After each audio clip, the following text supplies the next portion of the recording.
আমার কথা একটু আপনারা মন দিয়ে শোনেন। আমরা কিন্তু কালকে সবাই খালি হাতে যাব। আমরা এখানে যে কয়জন আছি না, আমাদের সাথে আরো লোকজন থাকবে। আমরা কোনো মারামারি করবো না, কোনো ভাঙচুর করবো না, ঠিক আছে? আমরা অত্যন্ত শান্তিপূর্ণভাবে গ্রামে ঢোকার মুখের যে রাস্তা ওইখানে অবস্থান নেব, যাতে দাদা ভাই এই গ্রামের মধ্যে ঢুকতে না পারে, ঠিক আছে? আমরা কিন্তু কোনো আক্রমণ করবো না, কোনো আক্রমণ করবো না, কারণ আমাদের চারপাশে কিন্তু পুলিশ থাকবে, বুঝতে পারছেন? সলেমান মির্জা যদি গ্রামে ঢুকে? আরে আওয়াজ আছে নাকি সুলেমান মৃধা? নাই তো।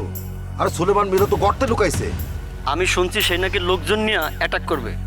ওরে কিসের অ্যাটাক করবে? তার কি লোকজনের বল আছে নাকি?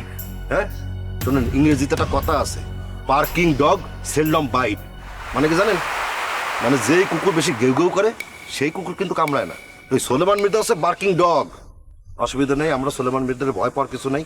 আমরা তো সবাই একসাথে আছি, আমাদের জোর তো বেশি। ওরা আসলে কয়জন আসবে? 2 জন 5 জন 6 জন, আমরা তো আরো বেশি থাকবো। আর পুলিশ তো থাকবেই, বোঝা গেছে? তাহলে কাকা আজকে এই পর্যন্তই। আপনারা আবার মনে করেন না যেগুলো আমার নিজস্ব কথা, এটা দিবা চেয়ারম্যানের কথা। হ্যাঁ, দিবা চেয়ারম্যানের কথা। দিবা চেয়ারম্যান সে নিজেও থাকবে, আর ওই যে রসুলপুর থেকে লীলাবতী সরকারও আসবে। তাহলে ঠিক আছে, তাহলে এখন যান। এই তোমার বাবা আসবে না?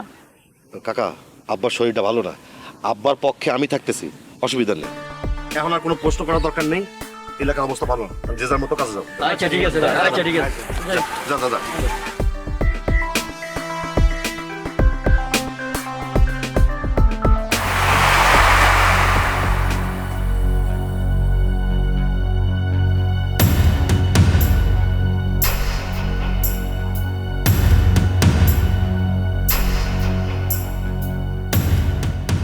বস, মহিলা কি সত্যি সত্যি রাতে এখানে থাকবেন?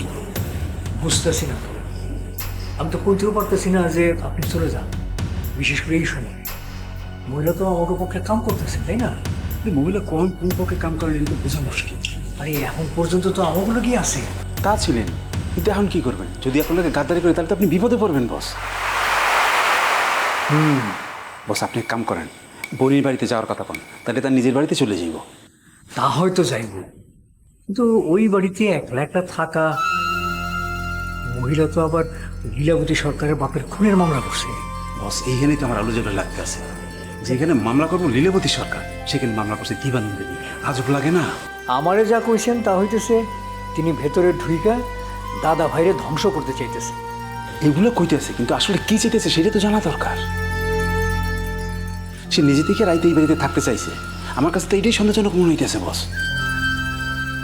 মনে হইতেছে এইখানে থেকে ভয়ঙ্কর কিছু ঘটাইব, এমন তো হইতে পারে।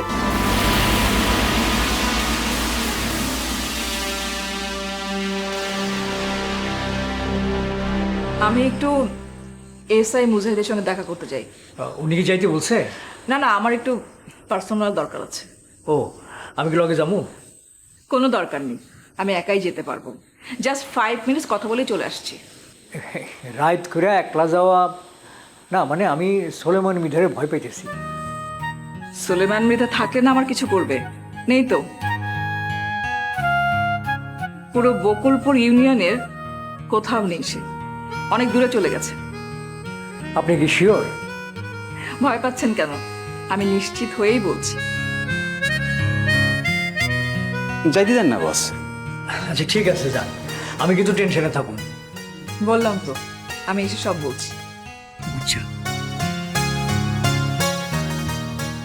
বদমাস মহিলা। বস, পিছে পিছে যাবো? না না না, দরকার নাই। সে এসআই মুজাহিদের লোকে দেখা করতে চাইবো না। কিন্তু কোনো খারাপ প্ল্যান নাই তো? তা তো জানি না। বস, আপনি এক কাম করেন, এসআই মুজাহিদের লাগে ফোনে কথা কন না একবার। না না, দরকার নেই।